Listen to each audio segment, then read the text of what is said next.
Hydraulic single die buffet plate making మిషన్లో కేవలము buffet ప్లేట్లు మాత్రమే తయారు చేసుకోగలుగుతాము. ఈ మిషన్లో కేవలం మందం లావు దొడ్డు ప్లేట్ మాత్రం బఫే ప్లేట్ తయారు చేసుకోగలుగుతాము. సో ఈ మిషన్లో ఎలాంటి టిఫిన్ ప్లేట్లని, డోనా కప్పులని, ప్రసాదం కప్పులని, స్నాక్స్ ప్లేట్స్ అని, టీ కప్పులని తయారు చేసుకోలేమని మీకు అందరికీ సలహా ఇస్తున్నాను.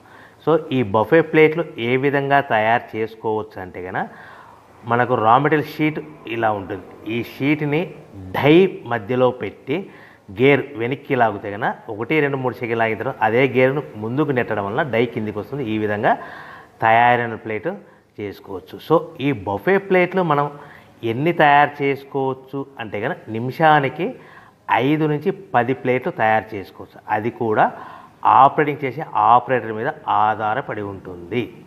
సో మనము ఈ బఫే ప్లేట్లు నిమిషానికి 5 నుంచి 10 ప్లేట్లు.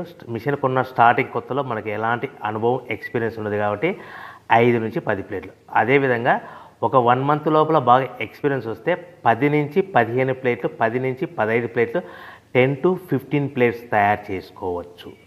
సో మనకు ఈ మిషన్లో రౌండ్ బఫే ప్లేట్ తయారు చేసుకోవచ్చని మీకు అందరికీ సలహా ఇస్తున్నాను.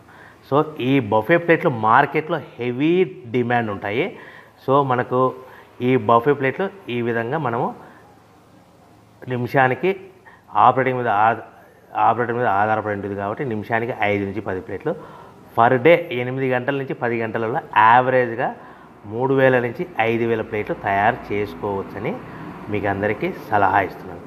ఈ బఫే ప్లేట్లు అనేటివి మార్కెట్లో మోస్ట్ డిమాండ్ ఉంటాయి కనుక సో ఈ బఫే ప్లేట్లు మనం ఈ మిషన్కు మనకు ఎన్ని ప్లేట్లు తయారు చేసుకొని చెప్పాం కదా. సో రా మెటీరియల్ ఎంత షీట్ ఎంత కాస్ట్ పడుతుంది, సో మనం తెచ్చుకోవాలనుకుంటే రా మెటీరియల్కి ఎంత ట్రాన్స్పోర్ట్ పడుతుంది, తెచ్చుకున్న రా మెటీరియల్ను మన ప్లేట్గా తయారు చేయడానికి పవర్ బిల్ ఎంత పడుతుంది అనేది మీకు క్లియర్గా ఎక్స్ప్లెయిన్ చేస్తాను.